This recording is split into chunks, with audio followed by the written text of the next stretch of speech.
have an informed opinion on any topic? Then let your voice be heard. That is what we do on Express Yourself. Express Yourself is a production of the Drury University Department of Communication and the Drury University Debate Union, where we teach students the arts and skills of debating and then encourage them to apply those skills in various forms of civil discourse. This week's panelists are Austin Cassidy from Nixa, Missouri. Austin is a junior studying communication. His career goal is to be a business leader. His favorite speaker of all time is Donald Trump.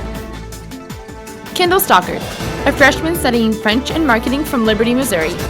Kendall plans on going into nonprofit marketing. Her favorite speaker is Jimmy Fallon.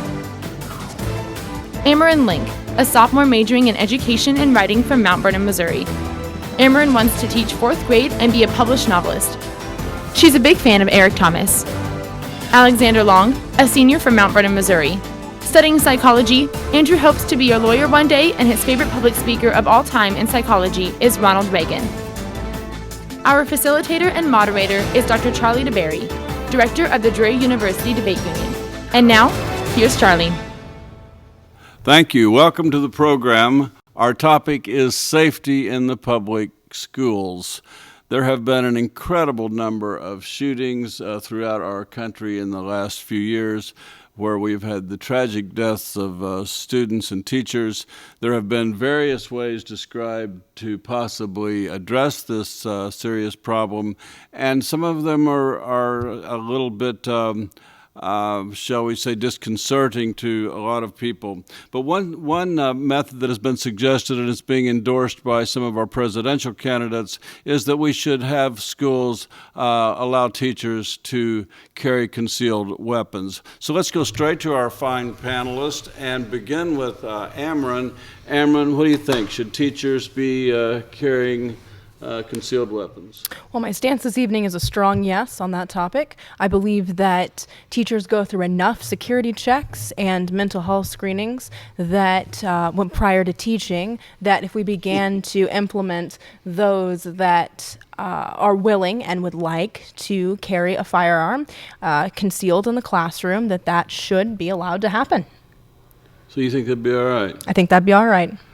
Well, Kendall, there's a lot of opposition to that, so why don't you tell us a little bit about what your opinion would be? Yeah, of course. So when it comes to concealing and carrying within schools, and specifically with teachers, we need to look at the American Federation of Teachers, which is strongly opposed to this. And part of the reason why is because teachers go to college to teach and to learn how to educate students. They don't learn how to, and they're not comfortable carrying weapons. Even if they are trained and go through countless hours of training, even then it doesn't mean that a teacher is going to feel comfortable with a weapon, which means that even if she's put in that he or she is put in that situation where they need to use a weapon, doesn't mean they're going to be comfortable and able to do it safely or feel comfortable using it to defend themselves. So so you've got a thing that you think people aren't comfortable because they're not used to it, and that's not what they're trained for. Alex, give me your take on that. Well, I think a teacher could get over a little bit of lack of comfort for the sake of saving people, especially the children that they would like to teach. If they don't keep them safe, they don't have any children to teach. It's bad for everybody, bad for the parents. And I think comfort shouldn't be the factor of not letting the teachers do something. Well, all right, I want to come back to comfort in a moment. But Austin, why don't you give us your take on this? Well, I think it's a lot very not very comforting for parents to know that their kids are going to school where there's a weapon inside the room that could be used. I mean, this will be a target for children to go after and try to find, and it's not really a safe option in a school shooting either, because teachers aren't trained the same way policemen are trained to handle these armed situations. And so I feel like, in a way, it'd be more of a problem than a solution. Dr. DeBerry, could I speak to that? Sure, absolutely. Go ahead. Wonderful. All right. Well, one of the things I'd like to address is just the issue of comfort, like we've already talked about. And I want to say as well, speaking to, I don't know about this Federation of Teachers specifically, but I would like to say that there are many, many reports of teachers that would gladly carry a firearm to protect the students in their classroom because teachers are dedicated to their students in many cases and would do anything to stand between them and something that would harm these kids. And many teachers said, I would take a bullet for my students, so why shouldn't I be able to have a bullet to protect my students with? Okay, so you're taking him literally on this one. Quite literally. Well, Kendall, let me ask you this. What do you think is the reason for the lack of comfort? Because it's an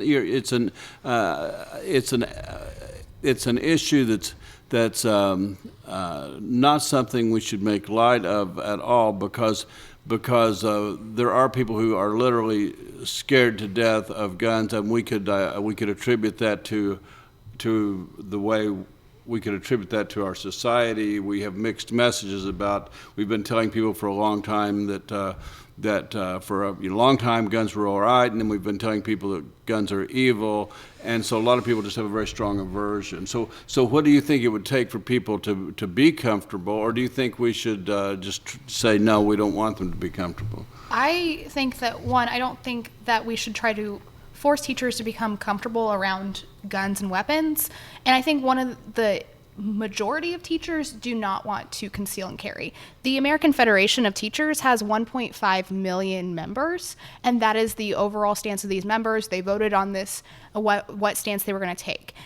At the same time, we must look to an issue that happened in September of 2014 in Utah, where they are allowed to conceal and carry. A teacher accidentally discharged her weapon while at school. And I think this is one of the reasons why teachers are not comfortable carrying a weapon, because even though they may go through training, if they're not comfortable about how to properly use their weapon, incidents like that may occur, and that's something that one of the reasons why we shouldn't allow this to happen. So you're saying that we should, for the sake of comfort of everybody, we should put everybody else in danger?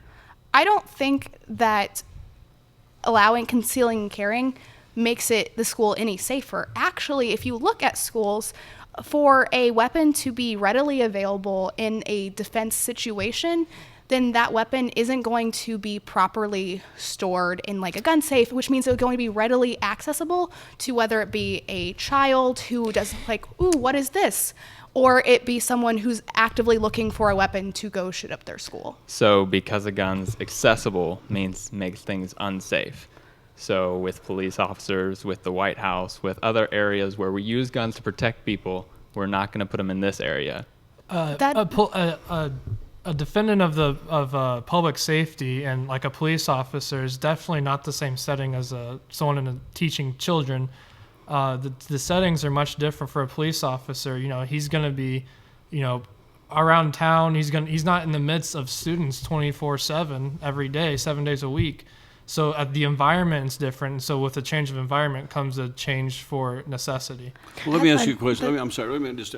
If I am a teacher, now first of all, this doesn't insist that teachers carry. It gives the right. So a person who's a possible, person who would, the kind of crazy person who would carry out this kind of massacre, wouldn't know that X teacher was carrying a weapon. They would know that this school that the teachers in the school may or may not be carrying weapons. And I assume if I was a male teacher carrying a weapon, I would be wearing a sport coat, and it would be here, and it would be snapped, and it's not something. It's not like I'm carrying it here for my students to grab. And many of my students wouldn't know if I had it or not. I think part of it is the psychological thing, and I don't mean to take too much time here, but one idea that I read was that if you put up a sign in front of a school or any building saying this is a gun-free zone, that is a big invitation to people who have guns because they like gun-free zones. And I would like to speak to something that's already been said, and just as you mentioned, I want to reiterate that this is not suggested that every teacher be required to conceal and carry. This is a suggestion that teachers that wish to conceal and carry have the ability to, because there are some teachers, that maybe already has some experience in the field or are willing to get extensively trained and maybe even additionally mentally tested so that they're able to protect their students in this way. And that's a not as much of a risk because we're not forcing anyone into something that they don't want to do. Okay, let me take two different twists here real quickly. One is there's another option that still includes arming the schools. Two things here. One is we've got, I think Arizona has now passed this already. They've passed this law, and they have 160-some thousand people who have already signed up for the carry permit. They report after 1 year or whatever. They have had no, quote, incidents, whatever that means. So that's one idea, that there are some states that are trying this, and I guess we could wait and see what happens. The other thing is, I brought up the topic as one way of dealing with security would be to arm the teachers. Do you feel differently, for example, Kendall, do you feel differently if we simply make schools gated communities with armed guards and metal detectors? I mean, I have to go through that if I pay a $50 traffic ticket. Why should it be any easier for me to get into a school? I definitely agree that there are alternatives, ways that we can solve this issue. For example, the high school that I went to, we had a security officer, member of the Liberty Police Force, on campus at all times. And we've never had a school shooting in Liberty, Missouri, and we've never even had a risk of that because we do have these security officers in all of our school buildings. That is a much safer alternative because this officer has been trained to use this weapon. Whereas even if a teacher is trained, for example, that teacher that I brought up that accidentally discharged her weapon while at school and shot herself in the leg, she was trained. She had multiple conceal and carry permits before she was even allowed to conceal and carry in school, and that still happened, and that's going to happen. I want to say something very quickly to that, and I want to talk about. You just made the comment that with security guards, your particular high school, it never had an incident. There was never a school shooting, and there was no way that there would be because you had this officer. And I want to say that none of the schools that have had the shootings have had a shooting until it happens. And thank goodness there haven't been more in America, but it's not the same school that gets hit multiple times. When the first time it happens, that's when it's happening. And there have been security guards in place at some of the schools that have had these shootings. It's unfortunately a very big problem here in America, and I don't know that the solution is necessarily teachers concealing and carrying, but it could certainly be a step to resolving this problem. Well, I would like to respond to that. You have been making these arguments, especially with that argument. I would like you to bring up specific examples where which schools had security officers when these school shootings happened, because I think it's really important that not just to us at here, but any of who's watching this, to know specific examples so that we can move forward with this educational discussion. Well, Columbine had two officers on duty when that tragedy happened. Unfortunately, they were only armed with 9 millimeters, and the assaulters had mega weapons, and so they were unable. They just simply weren't as heavily armed as the shooters. Well, I want to start wrapping this up. I'll make a personal comment here, though. I have a son who's a university student, and I haven't thought too much about it. And of course, this is different from public school system, but he tells me when he walks into a 300 or 400 or 500 or 600 person auditorium and sits down and realizes there's only the exits behind him and a couple off to the side, that anyone could come in and do anything they want, and there's no one in there to stop it. I've had one professor who teaches at this campus who has indicated there wouldn't be anything to stop a student if they wanted to come in and do something. So these are all things we've got to think about, and I think you've done a great job of kicking some of them around. I don't know what the answer is going to be. I'm going to ask you to think about this for one final comment, and that is, over the next 5 years, depending on what happens, and we'll just leave it at that. Over the next 5 years, do you see any changes happening in the way we're handling security at public schools? And if so, what? And we'll just start on the far left with Alex. I'm not so sure that they will, because a lot of people believe, as Kendall does, that it won't actually make it safer. So I'm not sure schools will let their teachers all concealed carry. Though I do think it would be an option that they should take into consideration. We could do it in a few small schools to start out with and just go from there, see how things go. We don't have to do a full enforcement all at once. So watch Arizona, for example, and see what happens. Absolutely. Amron. I would go ahead, perhaps I'm just too much of an optimist on the subject, but I think because we've already begun to implement a few schools with the teachers concealed carrying, and as you said already, seeing some success in those areas, I think perhaps that as the community and the nation grows more informed on how incredibly beneficial this could be to our schools, we will see a spread of this ability for teachers that desire to conceal carry, and I believe we're going to see a significant improvement in our security situations in the schools. I want to throw a twist at you. Does it matter who becomes president? We've got some presidents who are promoting it. Does that matter? Well, obviously, Presidential candidates. Well, obviously, if you have a candidate who proposes or who is for such a thing, it's going to be more helpful for concealed carry laws, so they don't get vetoed or something like that.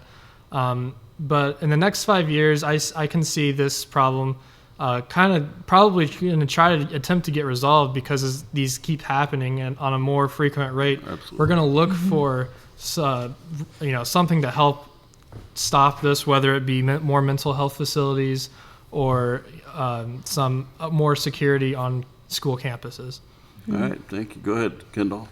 I do not see in the foreseeable future, especially in 5 years, us going to concealing and carrying. Specifically, I outline incidents where teachers accidentally discharge their weapons during school and hurt themselves. I see that being a reason why schools who already have it might take it away, and they have that option to do so. And I think that instead this country is eventually going to move towards safer gun laws, and maybe eventually just getting rid of guns altogether. Okay.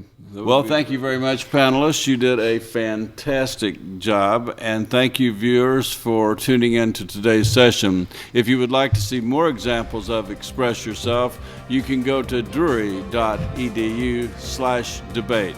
And remember, next time you have a difference of opinion on any given topic, keep emotions out of it, stick to the facts, and never make it personal. And when you're ready, express yourself. Thanks again. We'll see you next time.